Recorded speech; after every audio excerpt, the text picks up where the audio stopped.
борцы, которые будут этот вклад поднимать и нести его дальше. Плечо в плечо, чтобы Татарин рядом с Чеченцем, рядом с Ингушем, рядом с другим стоял и не сомневался ни на капельку в том, что придет подвох какой-то.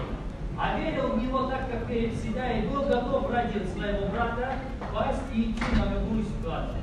Поэтому, братья, еще раз говорю, если мы здесь принимаем решение, мы его приняли, иншаллах, только по тем нормативам, которые нам установлены шариатом.